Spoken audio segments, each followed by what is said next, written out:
대표님 진짜 속상하시죠? 아, 납득이 안 돼요. 기대하는 것과 달랐어요. 이렇게 말했죠. 우리 얘기 아니에요, 여러분. 시니어 여러분 아닙니다.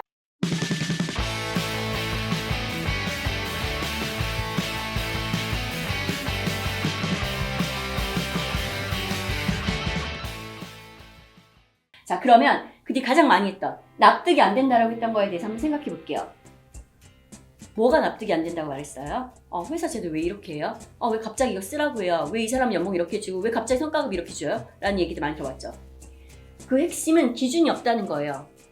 이런 제도를 만들었던 기준, 평가의 기준, 채용의 기준 같은 것들, 그들이 어떤 행동을 하는데 제약이 받는 거에 있어서 기준을 우리가 제대로 설명했는지에 대해서 한번 생각해 볼 필요가 있는 거죠. 그리고 이런 기준을 왜 만들었는지, 우리가 지금 업무를 한 것에 있어서 이유에 대해서 그들이 많이 궁금해하죠. 그리고 실제 그런 기준과 Y, 적합성에 맞춰서 실제 회사가 정말 운영되었는지를 그들이 체크했는지, 우리는 정말 우리가 말한 그 기준대로 행동했는지. 그래서 대표님, 사측을 너무나 대변하는 대표님 말고 옆에 있는 동료들, 나의 직속 상사, 나의 사수가 그런 롤모델로서, 또 아니면 멘토가 그들에게 기준과 Y와 그런 실제의 경험들을 시켜줬는지, 그럼 그들은 수용성이 훨씬 높아졌을 테고 납득이 안 된다는 말을 하지 않았을 거거든요.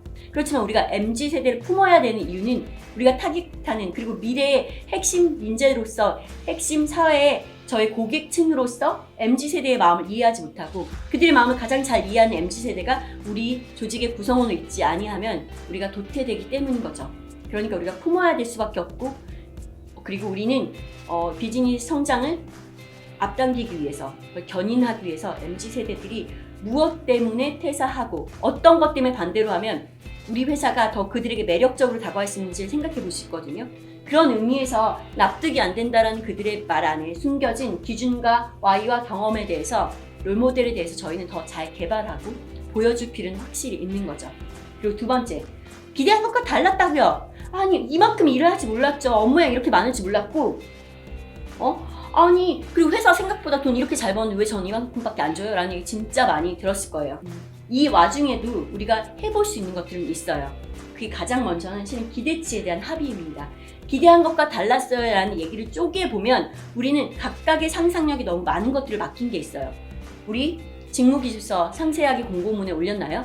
그냥 한 줄로 인사 전반의 업무라고 하지 않았나요? 그래서 그 친구는 수많은 상상력을 발휘할 테고, 우리는 실제로 그들이 매일매일 쳐내야 되는 업무들이 있는데 그게 그 사이의 갭을 너무 크게 두진 않았었나요? 그렇다면 우리는 직무기술서 안에, 채용 공고문 안에 최대한 상세하게, 제가 잘 쓰는 표현이거든요. 상상력을 각자 발휘하지 않도록 구체적으로 그 하루의 일과가 그려질 수 있도록 정도의 수준까지, 내가 이러한 업무들을 기대하고 이런 업무를 하게 되겠구나가 상세하게. 그래서 때로는 우리한테 입사 지원서가 적게 들어오더라도 나가는 것보다 낫잖아요. 제대로 이거 알고 뽑는 게 나으니까. 그렇게 해서 직무기술 해야 된다고 항상 말씀드린 거고요. 두 번째, 조직 문화, 명문화.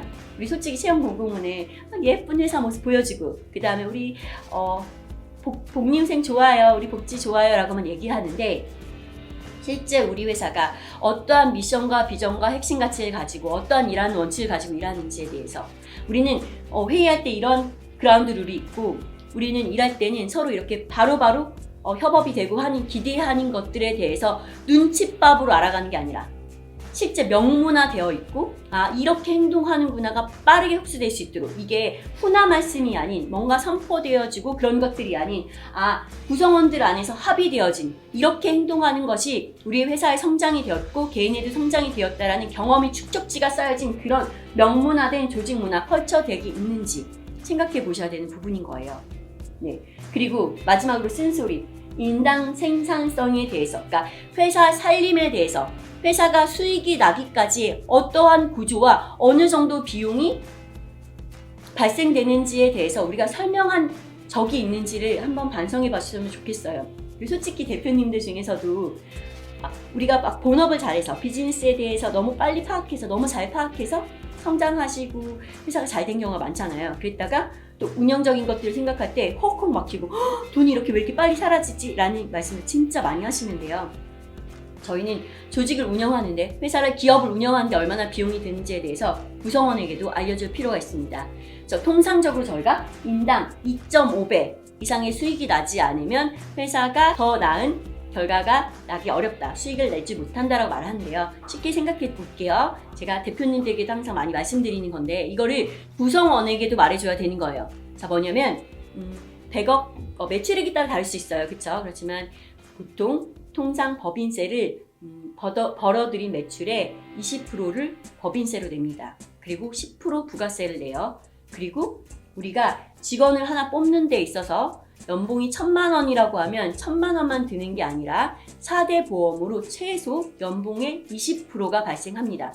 퇴직급여 충당 부채라고 해서 그쵸? 퇴직금에 대한 것도 포함시켜서 해야 되고, 이건 물론 소득이 높아질수록 회사도 또한 반반 지불하기 때문에 4대 보험에 대해서 우리가 연봉이 고연봉자를 모시게 되면 회사가 지불해야 되는 4대 보험, 퇴직급여 충당 부채에 대한 금액도 확실히 더 20%보다 훨씬 더 높아집니다. 네. 하지만 통상적으로 저희가 그래서 1.25나 1.2배 정도로 생각하고 있어요, 연봉에. 자, 그럼 아까 어떻게 됐어요? 내가 100만 원 벌었는데 순수하게 세금으로만 최소입니다. 30% 나갔어요. 그런데 우리가 이 사람 하나 뽑는 데 있어서 연봉 안에서 4대 보험으로만 이미 또 25%가 나갔어요. 거기 또 뭐가 돼요? 회사 운영하는데, 여러분 패스트 캠퍼스인 오피스, 공유 오피스 있잖아요. 인당 최소 한 달에 월 50만 원, 60만 원 받습니다. 자, 그렇게 따지면 그건 또 연봉과 상관없이 최소 그렇게 들고 회사 안은 더 많이 들어요. 왜냐하면 각종 파트너사, 우리가 운영하는 데 들어가는 비용들, 여러분한테 주는 복리후생비, 재무제표에 보면 보통 20%에서 30% 인건비, 총 인건비의 20%에서 30%가 또 추가로 복리후생비로 들죠. 자, 그럼 생각해봐요. 아까 번 돈에서 30%가 세금으로 나갔어요. 근데 이 한 사람한테 인건비로 나가는 것 안에서 25%가 4대 보험으로 나갔어요. 그리고 20%가 복리후생으로 나갔습니다. 그리고 운영비, 오피스, 관리비도 있고, 그쵸, 임대료도 있고, 여기에 더불어서 우리가 구성원들한테 노트북 지급하고 책상 지급하고 하는 것들을 하면은 최소 저는 보수적으로 잡았을 때 75%, 그러니까 1.75배, 그러니까 연봉의 1.75배를 이 한 사람을 정규직으로 모시는 데 들어가는 비용을 생각합니다. 네? 그래서 아까 초기에 말씀드린 순수하게 세금으로 나가는 비용까지도 합치면 인당 2.5배를 하지 않으면 회사는 안정적으로 수익을 나는 구조로 가기 어려워요. 이걸 대표님들도 너무나 잘 알고 있어야 되고, 우리가 구성원들 걱정하지 말라고 좋은 얘기는 잘하잖아요. 우리가 매출이 얼마 찍었다. 근데 영업이익 20% 되는 거 엄청 잘하는 회사잖아요. 100만 원에서 순수익 20%, 영업이익 20%면 순수익은 그거보다 적잖아요. 그런 회사가 태반이고 일반적인 것들을 우리 MZ세대도 안다면 훨씬 더 내가 회사에서 어느 정도 가치를 내야지 회사에 기여하는 사람이겠구나. 나의 시장 가치는 내가 내 연봉 대비 최소 2.5배 이상을 할 때 회사 내부뿐만 아니라 밖에서도 알아주겠구나. 밖은 참으로 차갑구나. 내가 어렵게 입사해 놓는데 좀 힘들다고 쉽게 나가면 안 되겠구나. 그런 거 있잖아요. 우리가 내 돈 내고 공부하는 것도 힘들었는데 남의 돈을 버는 직업을 갖는다는 것, 사회인이 된다라는 것, 내가 내 밥값을 한다는 것이 내 연봉만을 말하는 게 아니라 2.5배였구나라는 것들을 인식시킬 필요가 있습니다. 이건 우리가 부모의 마음으로서도 그런 거죠. 먼저 세대를 산 어른으로서, 선배로서 이 세상이 얼마나 차가운지 보다도 우리가 이 사회에서 우리의 가치를 증명하는데 어느 정도의 비용과 그 이상을 해내야 되는지를 인식시켜줄수록 그들이 더 성숙하고 이 사회 발전하는 그런 중요한 인재로 성장해 나갈 수 있겠죠. 그래서 이런 측면 납득이 안 돼요. 기대한 것과 달랐어에 대해서 우리가 이런 것들로 이들에게 좀 더 잘 설명할 수 있겠다라고 말씀드리고 싶습니다.